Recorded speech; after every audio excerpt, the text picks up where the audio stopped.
바람을 보고라는 제목입니다. 우리 지난주에 보았던 본문과 비슷한 본문이어가지고 지난주에 말씀하셨던 거 또 말씀하시나 그렇게 착각하실 수도 있을 것 같아요. 다른 본문입니다. 그리고 상황도 다릅니다. 우리 지난주에 보았던 본문은 누가복음 10장의 사건입니다. 누가복음 10장의 사건에서는 예수님이 배에 같이 타고 있었고 잠자고 계셨을 그때에 제자들이 거의 다 죽게 되어서 주무시는 예수님을 깨우면서 우리 죽게 된 것을 돌아보지 않으십니까? 그렇게 얘기할 때 예수님께서 너희 믿음이 어디 있느냐라고 말씀하시면서 믿음이 제자들에게 있는데도 불구하고 그 믿음을 활용하지 못하는 것, 작동시키지 못하는 것,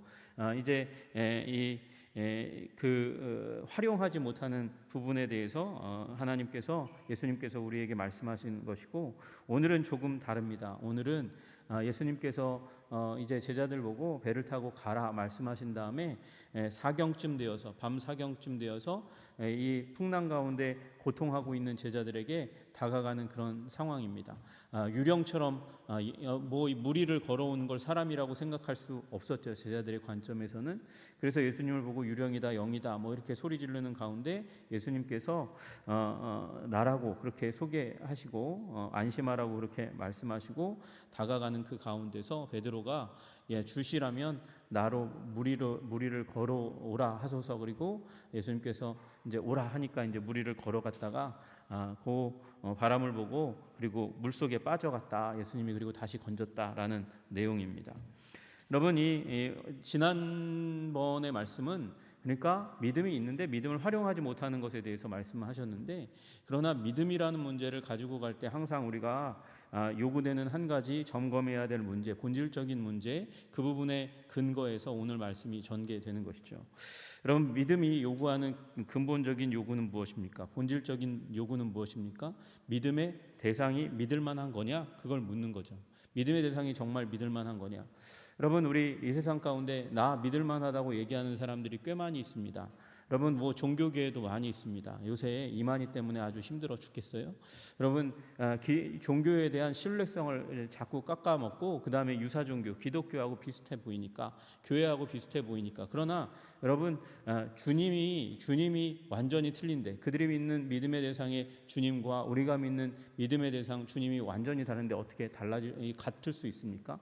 비슷해도 완전히 다른 거예요. 완전히 그 처음부터 끝까지가 완전히 틀린 겁니다. 그래서 우리는 믿음의 문제를 점검할 때 믿음의 대상이 정말 믿을 만한 분인지 아닌지를 따져봐야 하는 것이에요. 여러분, 똑같은 의자라고 다 똑같은 의자가 아닙니다. 여러분, 우리 가끔 TV에 나오는 의자가 있어요. 저도 아직 그런 의자를 경험해 본 적이 없는데, 여러분, 우리가 앉는 의자는 대체로 비싸면 비쌀수록 와가지고 조립해서 그렇게 높낮이를 조절하는 의자고 등받이 각도를 조절하는 의자잖아요. 근데 동영상에 나온 의자를 보니까 이제 메이드 인 C로 시작하는 그런 거였어요. 근데 앉았더니 갑자기 주저앉으면서 이 밑에 받치고 있어야 될 봉이 앉아 있는 좌석을 뚫고 올라오는 그런 의자를 이제 찍어서 보여준 거가 나와요. 의자라고 똑같은 의자가 아니잖아요. 여러분, 앉았는데 오히려 사람을 해치는 의자는 있으나마나한 의자고 오히려 없는 게 더 나은 의자죠. 여러분, 마찬가지입니다. 우리도 예수님에 대해서 예수님이 구주요 주님, 믿을 만한 분인지가 점검되지 않으면 우리는 믿음을 가지라고 얘기할 수 없는 것이죠. 여러분, 예수님에 대한 믿음은 2000년 동안 도전되어 왔습니다. 그리고 지금도 무너지지 않고 있습니다. 예수님 믿을 만한 분이라는 사실을 여러분 기억하시기를 주님의 이름으로 축복합니다. 오늘 예수님이 어느 현장 가운데 등장하세요? 풍랑이 치는 그 현장 가운데 예수님이 등장하지만, 그러나 그 앞의 사건은, 연결된 사건은 무엇이냐면 오병이어 사건입니다. 오병이어 사건, 없는 가운데서 아이가 바친 그 하나의 도시락을 가지고 5,000명을 먹이는 기적의 역사. 5,000명이 아니라 여자와 어린아이들까지 다 합치면 2만 명이 넘는 사람을 먹이는 역사를 예수님께서 보여주셨습니다. 여러분, 그래서 예수님은 자기가 믿을 만한 존재라는 사실을 알려주시는 거예요. 오병이어 사건을 통해서, 무리를 걸어오는 사건을 통해서. 그래서 물질 세계의 모든 수학의 수학, 거두는 것의 법칙을 뛰어넘으시고, 그 다음에 제한되어 있는 그 물질을 배가시키셔서 그의 손에서 감사하시고 기도하고, 그리고 배가시키셔서 먹이시는 기적의 하나님이라는 사실을 보여주시고, 여러분 물 위를 걷는 사람이 도대체 어디 있겠습니까? 그러나 물 위를 걸으시는 예수님의 모습을 보여주시면서, 그러면서 예수님이 다만 인자한 자비로운 그리고 잘 가르치는 한 인간에 지나지 않는다라는 그 생각을 뛰어넘어서 그는 신성이 하나님의 그 신의 성품이 충만하신 분으로 우리에게 소개시키고 있고, 그 예수님을 소개하면서 그 당당하게 서 계신 예수님을 믿으라고 이야기하는 것이죠. 여러분 자연계를 다스리시고 통치하시는 그리고 오병이어로 2만 명 이상을 먹이시는 그 예수님의 놀라운 기적을 보시고 예수님은 믿을 만한 분, 기적의 하나님이라는 사실을 믿으시기를 주님의 이름으로 축복합니다. 여러분 베드로가 그래서 그것을 믿었어요. 믿었기 때문에 예수님께 이야기하는 것이죠. 주여 만일 주님이시거든 나를 명하사 물 위로 오라 하소서.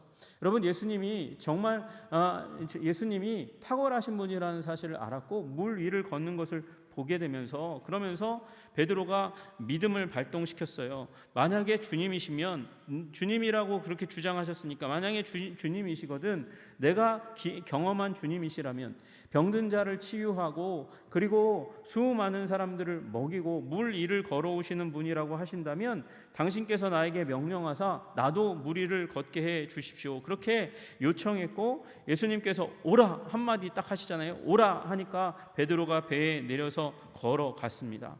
여러분 처음 시작은 잘 출발했어요. 믿음으로 시작해서 믿음으로 물 위를 잘 걸어갔어요.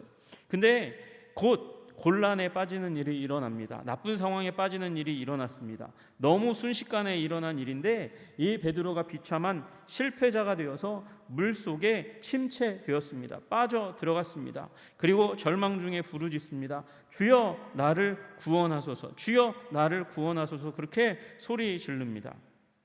여러분 갈릴리 바다는 갑작스러운 폭풍이 언제나 그 특징이었어요. 여러분 지난주의 사건은 예수님께서 주무시고 계실 때 새롭게 일어난 사건이었습니다. 가다가 갑자기 풍랑을 만났어요. 그런데 이번 사건은 예수님이 오기 전에 이미 풍랑이 시작되었고 예수님이 다가오는 그 과정 가운데서도 매섭게 사납게 계속해서 풍랑은 계속해서 치고 있었습니다. 그런데 예수님께서 상상 밖의 모습으로 오셔가지고 배 가까이 오셔가지고 그 모습을 보고 확인하고 예수님이라는 사실을 확인하고 베드로는 그 가운데 걷기를 소원했습니다.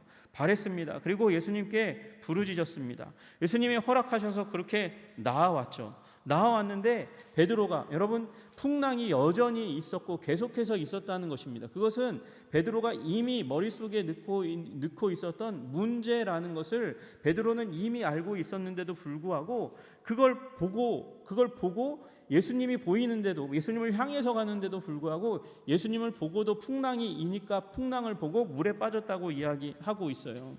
여러분 그 상황 가운데 예수님께서 뭐라고 말씀하십니까? 믿음이 적은 자야, 이렇게 말씀하십니다. 31절에 믿음이 작은 자여 왜 의심하였느냐, 그렇게 말씀하세요.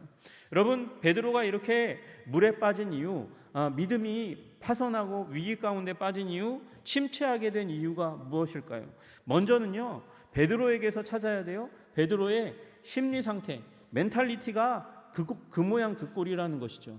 이걸 뭐 다른 말로 하면 기질이라고 얘기할 수 있고 또 다른 말로 하면 정신 상태라고 얘기할 수 있는데 베드로가 그런 심리 상태, 기질, 멘탈 그리고 정신 상태를 가지고 있었다는 거예요. 여러분 베드로가 예수님을 믿고 구주주님으로 믿어도 그 존재, 본질적인 존재, 기질은 잘 변하지 않는다고 이미 로이드 존스 목사님이 말씀하신 것을 여러분 보았습니다. 사람은 잘 변하지 않아요. 예수님을 구주주님으로 믿어도 그 기질은 여전히 남아있고 그 기질 가운데 있는 약점, 단점, 이런 부분들이 자기 자신을 무너뜨리기도 한다는 사실을 우리는 기억해야 합니다. 물론 그래요. 물론 장점도 자기 자신을 무너뜨리고 부서뜨릴 수 있어요. 그럼 베드로의 장점은 무엇입니까? 재빠른 결단력입니다. 활동적이고 적극적인 성격이고 그리고 열심이 있고 열정이 있는 존재라는 거예요. 여러분 얼마나 좋아요? 세상에 알려진 상당수의 사람이, 많은 사람들이 열정적이에요. 열심히 있어요. 베드로와 같아요. 그래서 지혜와 지성이 넘쳐나도 열정이 없어서 무용지물인 사람이 많은 가운데 지혜와 지식이 부족해도 열정이 있으면 그 부족을, 지혜와 지식의 부족을 승화시키며 위대한 인물로 들어서는 일들이 굉장히 많이 있어요. 그런데 이 열정과 열심이, 적극성이 베드로의 장점임과 동시에 단점이에요. 베드로는 결단은 빠른데 심사숙고하지 못해요. 심사숙고하지 못하니까 균형을 잃고 자꾸 바뀌는 일들이 일어나는 것이죠. 여러분, 배에서 내려서 물 위로 걸어가서 예수님의 손만 잡으면 됩니다. 그러면 그 물 위에서의 여정은 끝이 나는데 그 멋있는 장면을 끝까지 완성하면 얼마나 장엄한 모습이 표현되겠습니까? 아마 그 모습이 딱 성취되면 베드로의 어깨가 한껏 더 으쓱해지는 일이 일어났을 거예요. 그런데 바로 그 다음 순간, 물을 걸어가던 그 다음 순간 바다에 빠집니다. 모냥 빠지게 그냥 바다에 빠지고 소리 지르고 부르짖으며 주님 나를 구원하소서 그렇게 얘기합니다. 여러분, 베드로가 순간 공포에 빠졌어요. 순간 두려움에 빠졌어요. 여러분, 이게 베드로의 멘탈리티예요. 언제나 그랬어요. 베드로는요, 항상 그 처음을 지키지 못해요. 처음에 그 멋있는 모습을 지키지 못해요. 베드로가 예수님이 죽으실 것, 그것에 고난당하고 죽으실 것에 대해서 예수님이 말씀하실 때 그때 베드로가 뭐라고 얘기합니까? 베드로가 모두 주를 버릴지라도 나는 결코 버리지 않겠나이다 얘기하고, 주를 인하여 실족할지라도 나는 실족하는 그 상황 가운데 결코 실족의 상황들을 견뎌내고야 말겠습니다 그렇게 이야기했는데, 여러분 베드로 나중에 보시면 뻔히 아시잖아요. 베드로 예수님 부인하고 토끼기에 바빴습니다. 여러분, 얼마나 처음은 용두인데 그 끝은 얼마나 뱀꼬리로 끝나는 일이 많이 있습니까? 여러분, 그것뿐입니까? 이 베드로는 사도 중에 사도였잖아요. 그 사도 중에 사도, 이 사도의 허락이 없으면 사마리아에서 복음 전하는 게 이게 활발하게 불일듯이 일어나지 못해요. 그래서 빌립 집사가 사마리아에 복음 전한 거 베드로가 확인하러 가서 도장 찍어주고 돌아오니까 그 가운데 사마리아 선교가 확인되죠. 여러분, 그리고 나중에 이방인 선교 누가 시작합니까? 이방인 선교 시작하는 거 베드로가 시작한 거예요. 베드로가 하나님께서 주시는 꿈과 환상 가운데서 이 보자기 환상 보고 나서 고넬료에게 감으로 말미암아 이방인 선교가 시작되었잖아요.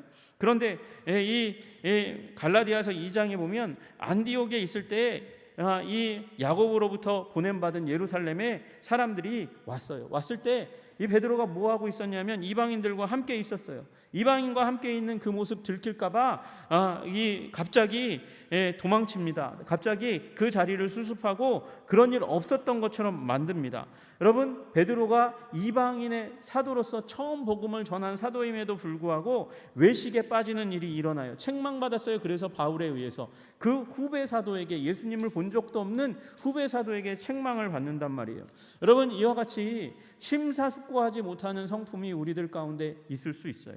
열정이 있고 열심이 있고 판단은 빠른데 그것을 이어가지 못하는 그런 기질이 있을 경우에 이와 같은 문제에 자주 빠진다는 거예요. 어떤 문제요? 믿음이 있는 것 같았어요. 대단히 있는 것 같았어요. 그런데 순간 의심에 빠져서 실패하고 좌절하고 침체하는 일들이 일어난다는 것이죠. 여러분, 혹시 여러분이 장형이라면, 여러분이 판단이 빠르고 행동이 빠른 사람이라면 여러분 조금 더 심사숙고하시는 여러분들 되시기를 주님의 이름으로 축복합니다. 그래서 그 믿음을 끝까지 이어가시는 여러분 되시기를 주님의 이름으로 축복합니다. 여러분, 그래서 그 성품 때문에 베드로가 가지게 된 문제가 무엇입니까? 의심의 문제예요. 의심의 문제 때문에 베드로가 실패하는 것이죠. 예수님이 그래서 그걸 지적하기 위해서 31절 이 본문 가운데 가장 중요한 구절 중에 하나인 믿음이 작은 자여 왜 의심하였느냐 이렇게 말씀하시는 것이죠. 여러분, 이 문제는 아까 방금 말씀드린 대로 바람이 원래부터 있었잖아요. 베드로가 빠져들어간 이유, 물속에 빠져들어간 이유가 30절에 딱 나와 있어요. 30절 초반에 딱 나와 있습니다. 바람을 보니까 무서워했어요. 그런데 제가 말씀드린 대로 바람이 원래 없었던 거예요? 있었던 거잖아요. 이미 불고 있었던 거고요. 예수님이 부를 때에도 바람은 풍랑은 계속해서 치고 불고 있었어요. 근데 예수님이 오라 하니까 갔잖아요. 그거 예상 못한 문제가 아니에요. 다 알고 있었던 문제였어요. 그런데 그 알고 있는 문제에 시선이 딱 꽂히게 되니까 두려워서 물에 빠지는 일이 일어났다는 것입니다. 여러분, 우리 인생 가운데 의심이 일어납니다. 믿음이 있으나 의심이 일어나는 게 너무도 당연합니다. 그런데 여러분, 의심이 일어나지 않을 것처럼 여기고 의심이 문제 가운데 없는 거라고 여기면 실제 문제가 일어나면 그때 너무 놀라가지고 두려움에 빠지는 일이 일어난다는 거예요. 예상 문제잖아요. 이미 눈앞에 보이는 거잖아요. 이미 그게 끝나지 않았다는 것을 베드로도 알고 있는데 물 위를 걸어가는 순간 갑자기 바람이 부는 것 하나에 그것 하나에 갑자기 두려움에 빠져서 물속에 빠졌다는 거예요. 여러분, 우리가 예상 문제를 잘 이렇게 생각에 두어야 한다는 것이에요. 베드로는 너무도 결단력이 빠르고 행동이 빨랐으니까 그 빠른 가운데 이 바람을 이미 불고 있고 앞에 있는 바람을 계산해내지 못했다는 거예요. 여러분, 여러분의 삶 가운데 있을 의심하게 하는 문제에 그 문제를 예상하시기를 주님의 이름으로 축복합니다. 여러분, 우리 삶 가운데 우리 삶을, 우리의 믿음을 연약하게 할 수많은 문제들, 크고 작은 문제들이 계속해서 우리 삶에 오게 될 것이라는 거, 그거 나의 삶에는 조금도 의심할 문제들이 없다고 단언하는 순간 우리는 베드로가 되는 거예요. 베드로 어떻게 했어요? 나는 실족하지 않을 거예요. 다른 사람은 다 부인해도 나는 부인하지 않습니다. 그게 베드로의 패착이었다는 거예요. 여러분, 우리 삶 가운데 의심할 문제들, 우리의 시선을 그리스도께로부터 빼앗을 것들이 언제나 우리 삶에 도사리고 있다는 것을 기억하셔야 된다는 것이죠. 여러분, 그래서 우리 믿음의 문제 가운데서 이 믿음과 의심의 문제, 의심을 만들어낼 만한 문제가 항상 있을 수 있다는 것을 우리 기억하고, 그리고 적은 믿음이라는 것이 무엇이냐? 적은 믿음은 믿음이 없는 상태가 아니라 믿음이 있는데 의심이 함께 공존하는 상태라는 사실을 인정해야 된다는 거예요. 여러분, 여기 예수님이 말씀하셨잖아요. 믿음이 작은 자요. 믿음이 작구나. 베드로가 지금 그 작은 자요, 작은 그 믿음이 적은 상태를 예수님이 다시 한번 풀어서 주시는 거예요. 왜 의심하였느냐? 믿음이 있고 의심이 같이 있는 거예요. 이게 둘 가운데 있는데, 그런데 여러분, 의심이 아니라 믿음을 더 선택하는 것. 풍랑은, 바람은 없어지지 않았어요. 여전히 있어요. 그런데 그 풍랑을 붙잡는 대신에 예수님을 믿는 믿음을 붙잡는 거예요. 그걸 더 선택하는 것이죠. 여러분, 그때에 작은 믿음을 극복하고 조금 더 큰 믿음으로 전환되어 간다는 사실을 우리는 기억해야 하는 것이죠.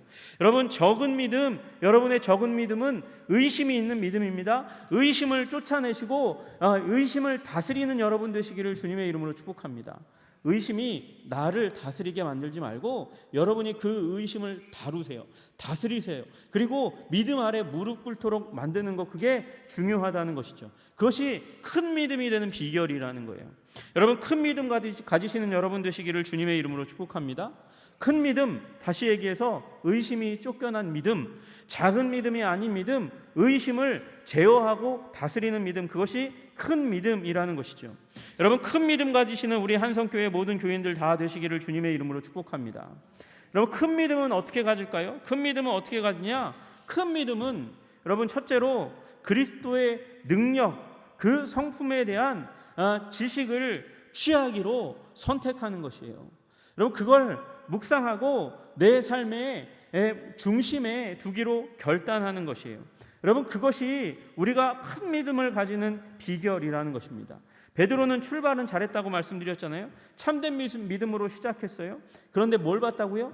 바람을 보았다고요. 바람을 보니까 두려움 가운데 빠졌어요. 이미 예수님은 말씀하셨죠. 유령처럼 다가오는 예수님을 보고 제자들이 혼비백산할 때 난이 두려워하지 말아라, 그렇게 말씀하시면서 두려움을 내어 쫓으셨어요.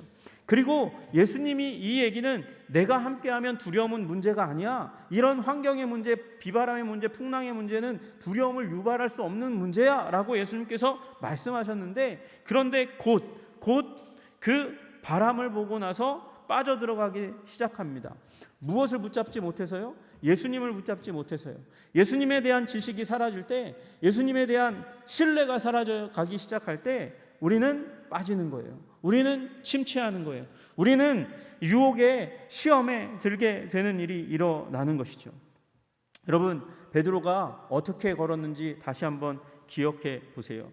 베드로가 어떻게 무리를 걸었습니까? 주시라면, 주여 만일 주님이시거든 나를 명하사 물 위로 오라 하소서. 주님이시거든 그러면 나를 명하사 물 위로 오라고 명하여 주십시오. 그러고 걸었잖아요. 여러분, 베드로가 걸은 유일한 이유는 뭐냐면 베드로가 발이 크다거나 베드로가 물보다 체중이 부피가 덜 나가서 그래서 무리를 걸었다고 말씀하시지 않아요. 만일 주님이시거든, 당신이 주님이시라면 주님을 믿는 그 믿음으로 걸어갔잖아요. 여러분, 그러니까 주님을 믿는 믿음이 걷게 하는 거예요. 여러분, 그러니까 주님을 믿는 믿음, 주님을 아는 지식, 그 가운데 들어가시는 여러분 되시기를 주님의 이름으로 축복합니다. 예수님이 살아계실 때 그 제자들과 함께 하시면서 가는 곳마다 예수님은 가르침만 가르치신 게 아니라 갖가지 기적을 베푸십니다. 왜 예수님은 갖가지 기적을 베푸십니까? 여러분, 나는 그만큼 신성으로 충만한 존재라는 것을 예수님께서 제자들에게 보여주시기 위해서였고요. 제자들이 그것을 빼곡히 복음서 안에 그려넣었습니다. 묘사해 두었습니다. 예수님이 그처럼 권능 있는, 능력 있는, 영광으로 가득 찬 하나님이라는 사실을 기억하게 하기 위해서예요. 여러분, 예수님이 참 능력의 하나님이심을 믿으시기를 주님의 이름으로 축복합니다. 그 앞에는 조금의 어둠도 거할 수 없는 완전한 빛이라는 사실을 기억하시기를 주님의 이름으로 축복합니다. 예수님이 가시면 그 믿음의 대상이 원하기만 하면 언제든지 병이 쫓겨나는 권능의 하나님이셨다는 사실을 여러분 기억하시기를 주님의 이름으로 축복합니다. 예수님의 권능이 얼마나 뛰어나고 탁월하셨는지 죽음이 그를 정복하였으나 예수님이 다시금 그 죽음을 정복하여 몰아내심으로 말미암아 부활하신 줄로 믿으시기를 주님의 이름으로 축복합니다. 여러분, 우리 영적인 침체가 어떻게 옵니까? 예수님에 대한 지식을 놓칠 때에 오는 거예요. 예수님에 대한 알을 놓칠 때에 오게 되는 것이죠. 주시라면 나를 명하여 오라 하소서, 걸으라고 말씀하소서, 그렇게 말씀하시는 그 믿음을 순간 잃어버렸어요. 왜 잃어버렸습니까? 돌아보았으니까 그 문제가 일어난 것이죠. 여러분, 파도의 문제는 극복한 문제였어요. 베드로가 극복해서 물 위를 걸어간 거잖아요. 여러분, 우리가 얼마나 많이 우리 인생의 신앙의 문제에 있어서 해결한 문제인데도 불구하고 해결한 문제를 다시금 돌아보고 그걸 붙들므로 말미암아 물에 빠지는지 모르겠어요. 여러분, 주님께서 그렇게 말씀하시는 거예요. 여러분, 이미 해결된 문제를 돌아보지 말라고 로이드 존스 목사님 얘기해요. 그리스도를 예수님을 하나님 신성으로 충만한 예수님을 알아서 믿었다면 그 믿음을 계속해서 유지해 가야 되는데 다시금 뒤로 돌아가는 거예요. 다시금 뒤로 돌아가서 자기 잘하지도 못하면서 그거에 붙잡혀서 그래서 다시금 빠지는 일이 일어난다는 것입니다.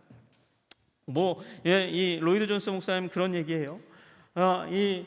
과학에 대해서 잘 알지도 못하면서 과학적 사고가 뛰어나지도 않으면서 예수님을 과학적으로 사고하라고 얘기하는, 신앙을 과학적으로 사고하라고 얘기하는 그 매스미디어의 매체의 과학자들의 도전 앞에서 과학으로 그러다가 믿음을 잃어버리는 사람들이 있다는 거예요. 논쟁을 잘 하지도 못하면서 논쟁하는 사람들에게 말려들어가지고 논쟁하다가 시험에 들어가지고 그래서 신앙을 잃어버리는 사람들이 많이 있다는 것입니다. 여러분, 그것이 보는 거라는 거예요. 여러분, 풍랑의 문제는 해결된 문제였어요. 그런데 그 풍랑에 다시 시선이 꽂히니까 빠졌어요. 여러분 믿었잖아요. 믿음의 문제는 예수님을 구주주님으로 믿었다는 것은 의심은 물러갔다는 거예요. 근데 다시금 의심을 불러들여요. 과거를 불러들여요. 토론을 불러들이고 과학을 불러들이고 나의 믿음이 정당한 것이라는 것을 사람에게 자꾸 알리고 싶어해요. 여러분, 내가 논쟁에서 싸워서 이겨서 과학적으로 입증해서 내가 이기는 게 아니고, 그리고 그 사람이 내가 졌어 그러고 여러분의 그 과학적인 논증, 싸움, 토론의 실력을 보고 예수님께 오는 게 아니에요. 무엇을 보고 예수님께 옵니까? 내가 믿는 믿음의 굳건함, 그리고 믿는 믿음 가운데 있는 인격과 삶과 태도를 보고 오는 거잖아요. 그러니까 여러분, 예수님을 붙들고 이미 지나간 문제를 다시 한번 붙들지 않는 여러분 되시기를 주님의 이름으로 축복합니다. 여러분, 예수님을 바라보는 그 과정 가운데 우리는 의심을 몰아내고 큰 믿음 가운데 가는 거예요. 물론 그렇습니다. 우리는 예수님을 한번 보았어요. 베드로가 그렇게 보았듯이 보았어요. 그런데 풍랑이 한번 가렸어요. 여러분, 풍랑이 한번 가린다고, 바람이 한번 가린다고, 그것이 얼마만큼의 시간이 되겠습니까? 10초 이상, 그 이상 이 베드로의 시선을 가렸을까요? 절대 그렇지 않았을 거예요. 여러분, 마찬가지예요. 우리 삶 가운데도 우리 시선, 신앙의 시선을 예수님께로부터 환경으로, 문제로 자꾸 가리우는 그런 문제들이 나올지 모릅니다. 그러나 그 너머에 있는 예수님을 바라보실 수 있는 영안을 가지시기를 주님의 이름으로 축복합니다. 예수님을 보고, 그리고 그 파도를 뛰어넘어서 뚫고 예수님을 볼 수 있는 여러분 신앙의 눈을 가지는 것이 너무도 중요합니다. 여러분, 예수님께서는 우리 하나님께서는 다 아시다시피 광야 가운데 이스라엘 백성들에게 만나를 주셨습니다. 만나를 주실 때 평생치를 한꺼번에 몰아주시고 잘 알아서 먹으라고 말씀하시지 않았어요. 1년치도 아니고요, 그리고 한 달치도 아니에요. 일주일치도 그렇게 주신 적이 없어요. 매일매일 주셨고, 안식일 전날에만 이틀분을 주셔서 안식일 날 하나님을 집중할 수 있도록 그렇게 만들어 주셨습니다. 여러분, 믿음의 싸움은 그래서 이 광야 만나와 같은 것이에요. 믿음의 싸움 어떻게 우리 수행해 갑니까? 날마다 예수님께 시선을 두고, 믿음을 두고, 생각을 두고, 마음을 두는 것, 그것이 신앙의 삶의 본질입니다. 여러분, 그래서 한 번 예수님을 보고 믿음을 평생 동안 이어갈 수는 없는 거예요. 베드로가 그 문제에 실패한 것이죠. 처음에 잘 봤다가 바람 부니까 꼬르륵 했잖아요. 여러분, 마찬가지예요. 우리 처음 잘 시작했다 할지라도 여러분, 우리의 믿음의 대상인 예수님을 계속해서 바라보지 못하면 어제 승리했는데 오늘 실패할 수 있는 것이죠. 그래서 오늘 다시금 예수님을 바라봐야 되는 거예요. 예수님을 주목해야 되는 거예요. 예수님에 대한 생각과 마음으로, 신앙으로, 믿음으로 날마다를 새롭게 하는 일이 일어나야 되는 줄로 믿으시기를 주님의 이름으로 축복합니다. 여러분, 그래서 우리 믿음의 시작, 그 믿음의 시작을 예수님께 돌아가는, 아버지 하나님께로 돌아가는 그 침상의 마지막 순간까지 믿음의 믿음으로, 굳건한 믿음으로, 강한 믿음으로, 연약한 믿음 아니라 의심을 쫓아낸 강한 믿음으로 이어가시는 여러분 되시기를 주님의 이름으로 축복합니다. 또 하나 우리가 결코 잊지 말아야 될 중요한 한 가지 사실이 있습니다. 주님은 결코 우리를 물에 빠져 내버려 두지 않으신다는 것입니다. 우리 예수님께서는 우리를 건지시기를 힘쓰시는 주님이신 줄로 믿으시기를 주님의 이름으로 축복합니다. 바람을 보고 무서워했어요. 주여 나를 구원하소서, 나를 구원하소서. 베드로가 그렇게 외쳤어요. 예수님이 그 모습 보고 쌤통이다, 바람 보고 의심했지, 더 거기서 조금 더 고생해봐, 그렇게 말씀하시지 않고 31절에 보세요. 예수님께서 즉시 손을 내밀어 그를 붙잡으시며 말씀하셨어요. 즉시.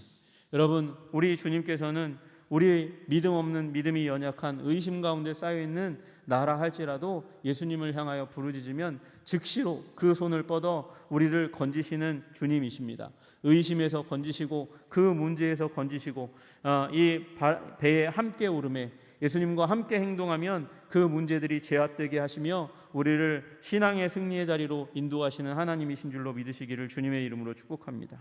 로이드 존스 목사님은 그래서 우리가 너무나 잘 아는 말씀 하나와 우리에게 약간 생소한 말씀 하나를 가지면서 주님은 언제나 우리를 건지시기를 원하시고 굳건한 믿음 가운데 인도하시기를 원하신다 말씀하세요. 로마서 8장 38절 39절 말씀. 내가 확신하노니 사망이나 생명이나 천사들이나 권세자들이나 현재일이나 장래일이나 능력이나 높음이나 깊음이나 다른 어떤 피조물이라도 우리를 우리 주 그리스도 예수 안에 있는 하나님의 사랑에서 끊을 수 없으리라. 여러분, 믿음의 문제에서 파선할 때 언제든지 우리를 붙드시고 건지시기를 원하시는, 우리 그 사랑에서 끊을 수 없다고 말씀하시며 사랑의 끈으로 우리를 묶어 건지시기를 원하시는 예수님을 향하여 부르짖는 여러분들 되시기를 주님의 이름으로 축복합니다. 또 유다서 24장 24절 25절 말씀을 우리에게 가르치십니다. 능히 너희를 보호하사 거침이 없게 하시고 너희로 그 영광 앞에 흠이 없이 기쁨으로 서게 하실 이 곧 우리 구주 홀로 하나이신 하나님께 우리 주 예수 그리스도의 이름으로 말미암아 영광과 위엄과 권력과 권세가 영원 전부터 이제와 영원토록 있을지어다. 여러분, 우리 주님께서 우리를 보호하사 거침이 없게 하실 뿐만 아니라 그 하나님의 영광 앞에 우리 기쁨으로 서게 하시기를 원하셔서 우리를 언제나 지키시고 보호하시고 인도하시고 건지시는 분이라고 말씀하고 계십니다. 여러분, 주님을 향해 믿을 만한 분, 주님을 향하여 합당한 태도를 가지시는 여러분 되시기를 주님의 이름으로 축복합니다. 여러분, 생각해 보세요. 아주 멋있는 사람이, 권세 있는, 위엄 있는 사람이 내 앞을 지나간다고 하면 시선을 뺏기는 게 너무도 당연합니다. 여러분, 예수님은 인류 역사 가운데 그 시선을 뗄 수 없는 위대한 인격의 사람일 뿐만 아니라 사람의 모든 문제를 제압하고 해결하실 수 있는 위대한 하나님, 영광스러운 하나님으로 우리 가운데 오셨습니다. 여러분, 그 하나님을 향하여 시선을 주목하시고 믿음을 굳건하게 세워 의심을 쫓아내고 신앙을 승리로 이끌어 가시는 여러분과 제가 되기를 주님의 이름으로 축복합니다. 바람을 보고 더 이상 시선 뺏기지 않고 믿음에 승리하시는 여러분과 제가 되기를 주님의 이름으로 축복합니다. 기도하겠습니다. 하나님 아버지, 우리 베드로의 이야기를 다시금 봅니다. 하나님, 베드로 이미 있었던 그 바람과 풍랑, 두려워서 그것을 보고 물에 빠져 들어갔습니다. 하나님, 그 순간 주님에 대한 신뢰와 믿음을 저버리고 그 순간 의심에 휩싸여 물에 빠져 들어간 베드로를 보면서 우리의 모습을 봅니다. 하나님, 우리의 신앙과 환경 조금만 바뀌어도 도대체 왜 이런 것입니까? 부르짖으며 주님을 향하여 원망하고 돌아서는 우리의 의심 많고 믿음 없는, 성실함이 없는 우리의 태도를 붙잡아 주시고 위대하신 하나님, 전능하신 하나님, 부활의 주님을 다시금 바라보며 주님, 우리 무리를 걸어가든 우리 인생의 문제를 돌파하는 하나님의 믿음의 사람 되게 하여 주시옵소서. 예수님 이름 받들어 기도드리옵나이다. 아멘.